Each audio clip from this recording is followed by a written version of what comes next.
Hello guys, আমি দীপঙ্কর। আমি আবার চলে আসলাম তোমাদের সামনে একটা নতুন ভিডিও নিয়ে। এটা আমার কুম্ভতে যাওয়ার ভিডিও। মনি অমাবস্যায় গিয়েছিলাম, শরীরটা ভালো না, ভয়েস দিতে পারিনি, তাই ভিডিওটা আপলোড করতে দেরি হয়ে গেল। তো গাইস দেখো সেদিন কত ভিড় ছিল।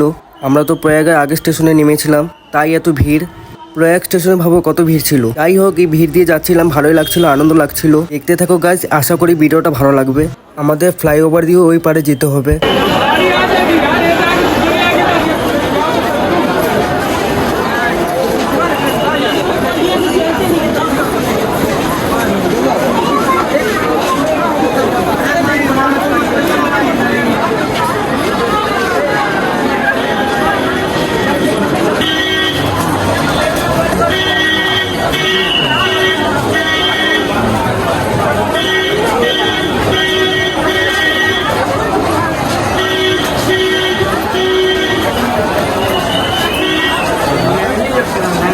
এই যে গাইস, এই পারে চলে এসেছি। এখন এদিক দিয়ে সঙ্গমের পথে যেতে হবে, অনেকটা হাঁটতে হবে। প্রতিবন্ধীদের নিয়ে যাওয়ার ফ্যাসিলিটি ছিল, কিন্তু ওটা প্রয়াগ স্টেশনে নামতে হতো আমাদের। আমরা তো আগের স্টেশনে নেমেছি, তাই ওই সুবিধাটা পাইনি। কিন্তু ওখানকার প্রশাসনরা আমাদের অনেক হেল্প করেছে।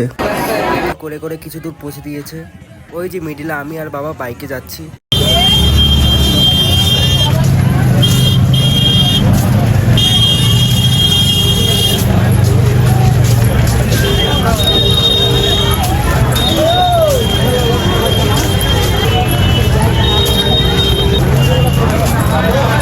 এখন আমরা একটু ক্লান্ত হয়ে গেছি, এখন আমরা একটু বসেছি। বাইকে করে তো বেশি দূর পৌঁছে দেয়নি, অল্পই পৌঁছে দিয়েছিল। আর পুরোটা রাস্তায় আমাদের হেঁটে হেঁটেই যেতে হয়েছে।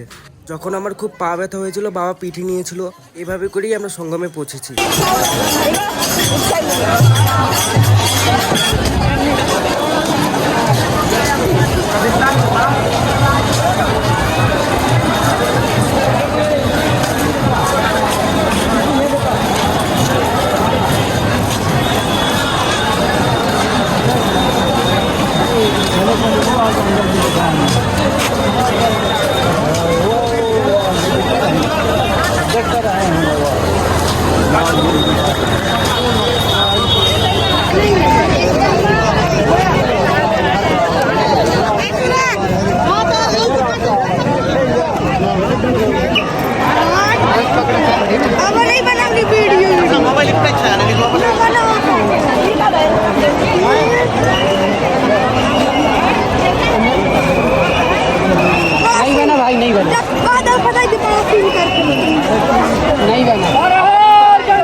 গাইস দেখো, আমরা ঘাটে চলে এসেছি। দেখো কত অপূর্ব সুন্দর। আমরা এখন এখানে করব স্নান। তিনটে নদীর সঙ্গম এখানে, গঙ্গা, যমুনা, সরস্বতী। এত সুন্দর দৃশ্য দেখেই শান্তি। সঙ্গে থেকো গাইস পরের ভিডিওতে।